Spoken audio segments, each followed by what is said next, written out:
Olá pessoal, você está no canal Acesso Estatística, eu sou o professor José Alberto e hoje nós vamos falar de um teste muito utilizado, né, para variáveis qualitativas. Na verdade, duas variáveis qualitativas, que é o teste de associação de Q², né?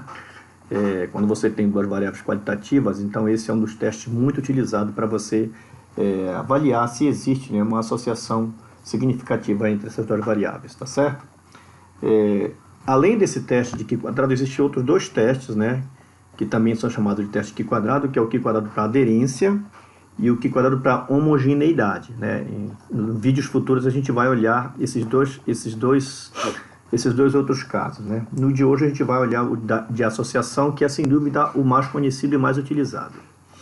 Uma outra coisa também importante aqui se você tem mais de duas variáveis qualitativas, se você tem três, por exemplo, variáveis qualitativas e quer olhar, né, a associação entre essas três conjuntamente, aí você já não vai mais usar esse teste de Q² para associação. Você vai usar um outro modelo, que é conhecido como modelo log linear, né? Você pode pesquisar e eu também em breve pretendo colocar esse teste aqui no meu canal, tá ok? Então vamos lá, né? Vamos passar aqui ao teste Q² propriamente dito. Bom, esse teste ele é um teste não paramétrico, né? Essa é uma das principais razões pela qual ele é muito utilizado, porque você não precisa de certas suposições aqui, como distribuição conhecida, né? Distribuição normal, média, variância, etc., né? Você pode utilizar ele independente disso tudo, tá bom? E esse teste ele tem um princípio muito intuitivo, né? O método ele compara as proporções, né? Ou seja, ele olha as proporções, ele olha as possíveis divergências entre as frequências observadas e esperadas. Tá? Daqui a pouco a gente vai entender muito bem o que é essa observada e esperada de cada evento, né? Evidentemente, pode-se dizer que dois grupos se comportam de forma semelhante, as diferenças entre as frequências são pequenas, né? Tá? Próximas a zero, né? Esse teste Q² ele pode ser usado para testar uma variedade de tabela de contingência, né? Além do mais, além de mais de um tipo de hipótese nula e alternativa. Nós vamos discutir aqui o tipo de contingência de R linhas e R colunas, tá ok? Bem, vamos falar aqui da suposição. O que eu preciso ter para efetuar um teste Q², né? Primeiramente, eu preciso ser duas variáveis nominais, tá certo? Eu posso fazer esse teste com variáveis ordinais? Posso. Ele vai fazer, só que você vai perder, né, essa informação da ordem, né? Ele não vai levar em consideração a ordem nesse teste aqui. Então, talvez seja mais interessante você procurar um outro teste, né, para você trabalhar suas variáveis ordinais, tá ok?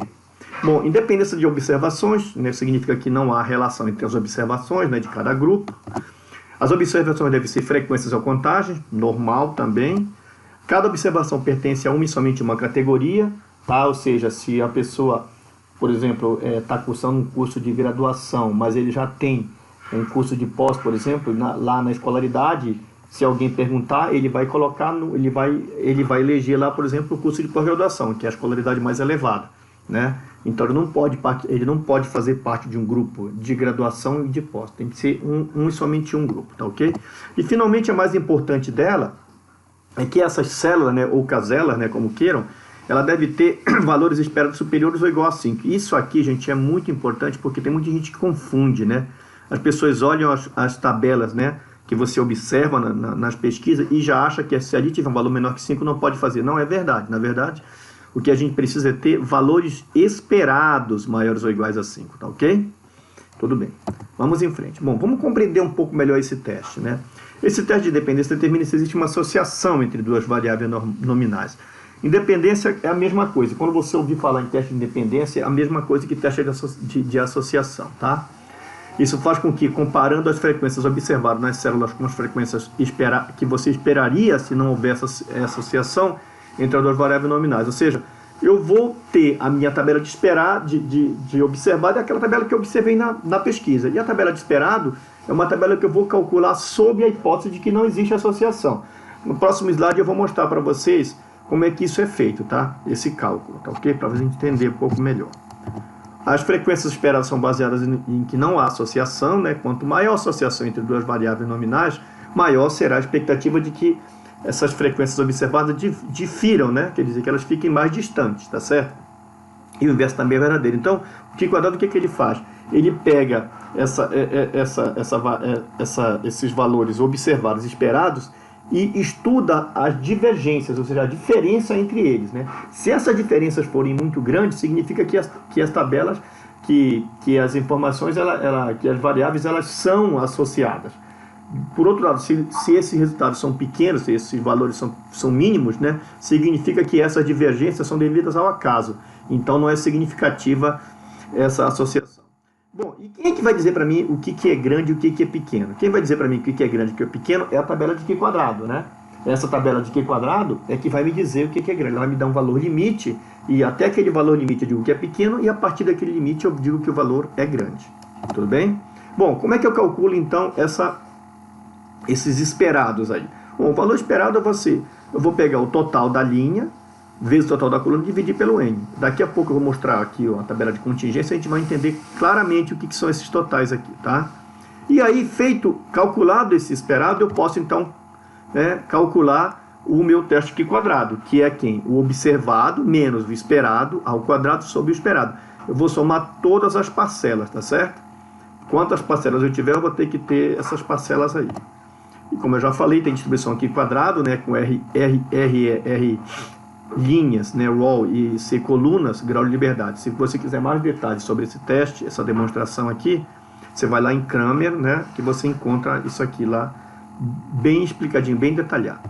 Bom, aqui então eu tenho um exemplo, que é o exemplo que a gente vai trabalhar daqui a pouco, que já está aqui na tabela, né, já está aqui, ó. Eu tenho duas variáveis nominais, essa variável 1 e essa variável 2, e esses valores aqui foram observados nesses cruzamentos, né? Então eu tenho 4, por 4 são 16 caselas, tá certo? E aqui eu tenho os totais das linhas, totais das colunas, tá? E aqui o total geral, tá? Bom, como é que eu calculo então o meu esperado?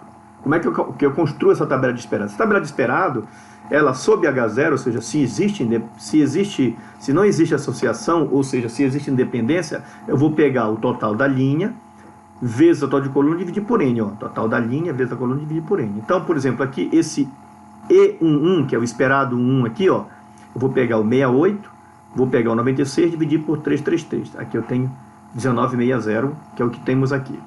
Olha, essa aqui, ó, essa célula E33 aqui, ó, linha 3, coluna 3, né? Eu vou pegar o 101, vou pegar o 92, dividir por 333, vou obter 27,9.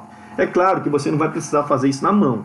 Isso aqui é só para você entender o que está por trás dessa estatística de Q quadrado, né? É lógico que os softwares já fazem isso para você. Você só precisa apresentar para o software essa tabela de observado. Inclusive o Excel faz isso para você, tá? Esse teste de Q quadrado. Você vai apresentar essa tabela de observado e o resto ele vai fazer para você.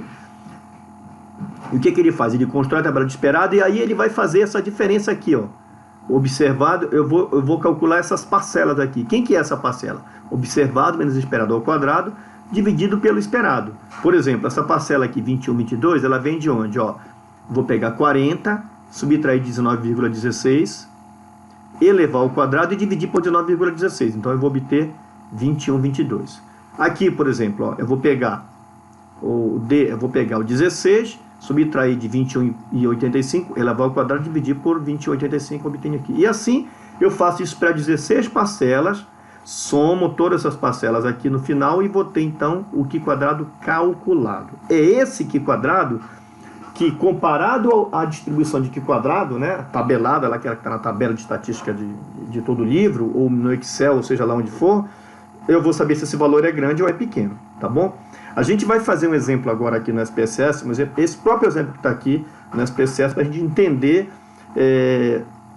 as saídas do SPSS já de posse dessas informações aqui, tá bom?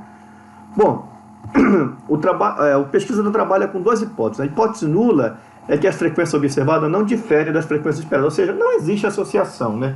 Os poucos desvios que a gente consegue observar são devidos ao acaso, ou seja, não é significativo. E a outra hipótese, por outro lado, é que as frequências observadas são diferentes, ou seja, existe associação, né? Existe associação. Bom, a tomada de decisão é feita comparando-se esse Q quadrado que eu acabei de calcular na página anterior, né, com o tabelado. Se esse cara se ele for menor que esse valor limite aqui, que é o tabelado, então eu não rejeito o H0, ou seja, eu digo que esse valor é pequeno, que essas divergências são pequenas, né? E então elas não têm o poder eu não vou ter ali o poder de dizer que essa associação existe. Embora essas divergências existam, elas são devidas ao acaso, tá certo? Por outro lado, se o Q quadrado for maior que o tabelado, aí sim eu vou rejeitar H0 e vou dizer que tem associação, tá bom? Da mesma forma aqui, que já foi discutido na anterior. Bom, vamos ao exemplo então. Bom, uma grade imobiliária quer determinar se existe uma associação entre o tipo de comprador que adquire uma propriedade e o tipo de propriedade comprada. Como tal, ele tomou um total de 333 compradores que foram amostrados aleatoriamente entre todos os clientes que compraram uma propriedade nos últimos 12 meses, tá certo? Bom, aqui ele fala um pouco sobre as duas variáveis. Uma delas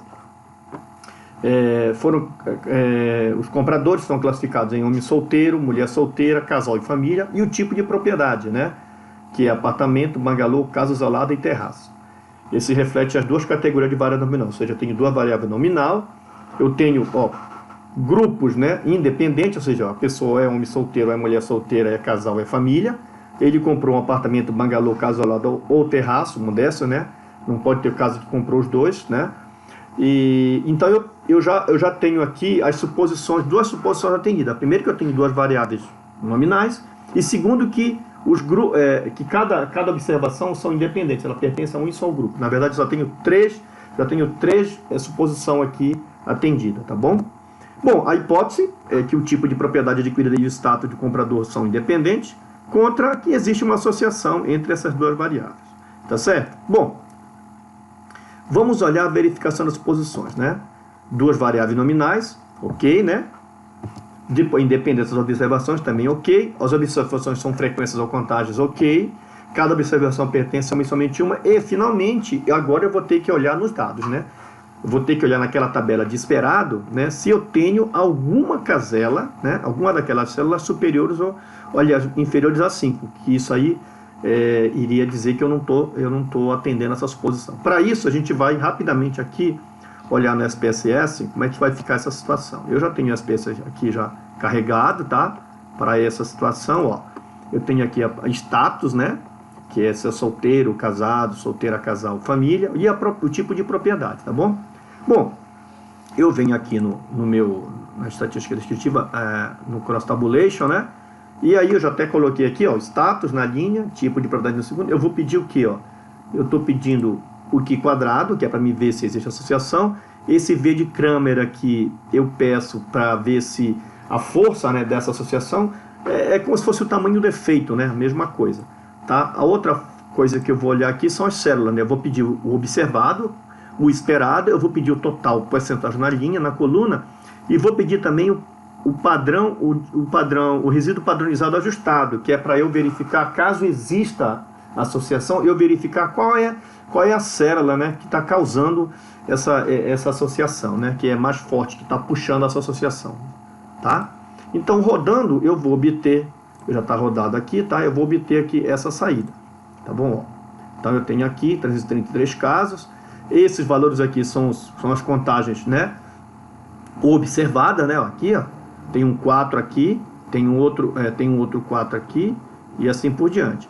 Mas eu tenho que olhar a contagem esperada. É aqui que eu vou olhar a minha suposição. Ó. Tá vendo? Eu vou olhar na primeira linha aqui. Nenhum deles é menor que 5. Aqui também nenhum é menor que 5.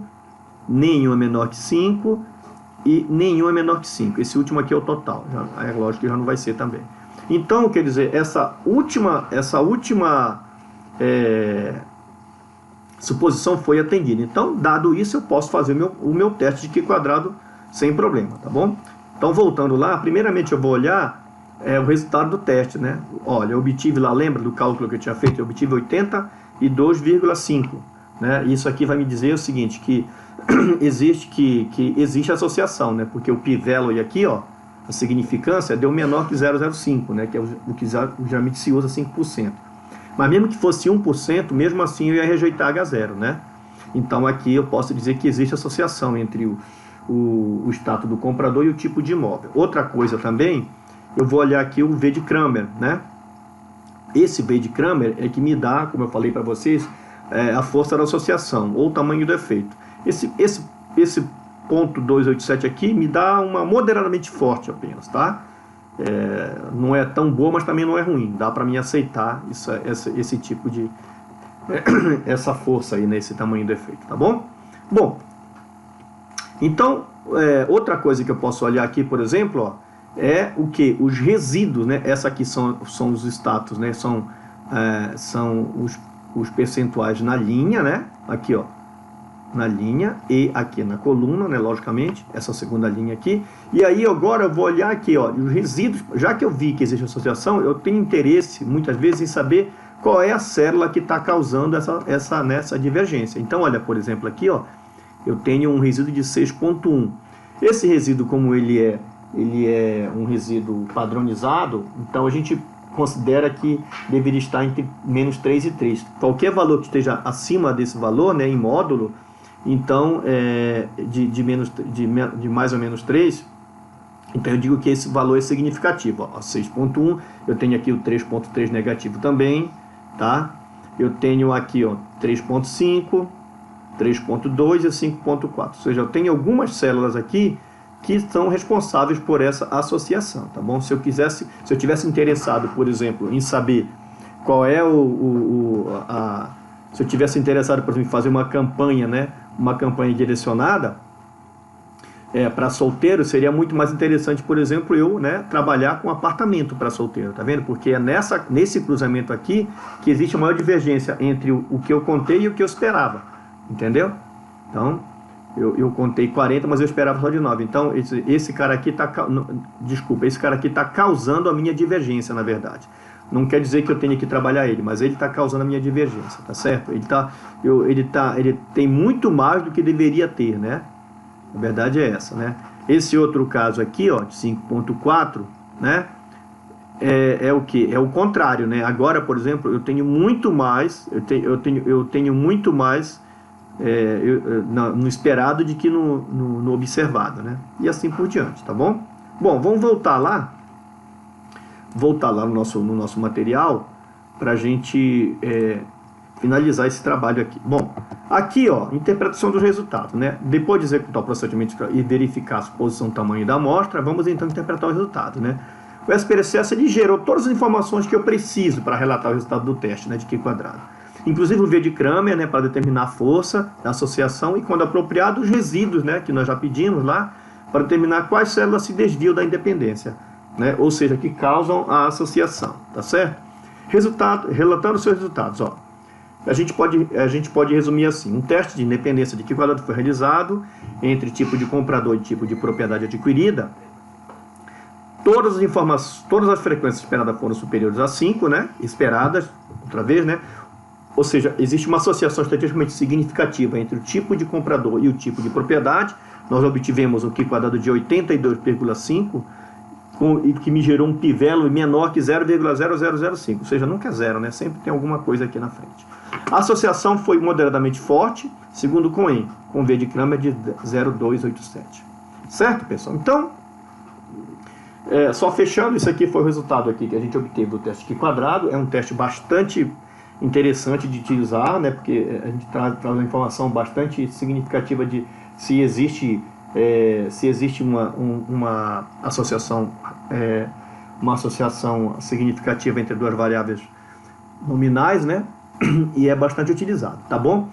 Em próximos vídeos eu vou entrar um pouco mais nesses testes de Q quadrado. Como eu falei para vocês, tem outros dois que eu vou conversar ainda nos próximos vídeos, tá certo? Obrigado por terem assistido o vídeo até o final, e se acharem interessante, pode se inscrever no grupo, que os próximos vocês serão então avisados, ok? Muito obrigado e até uma próxima.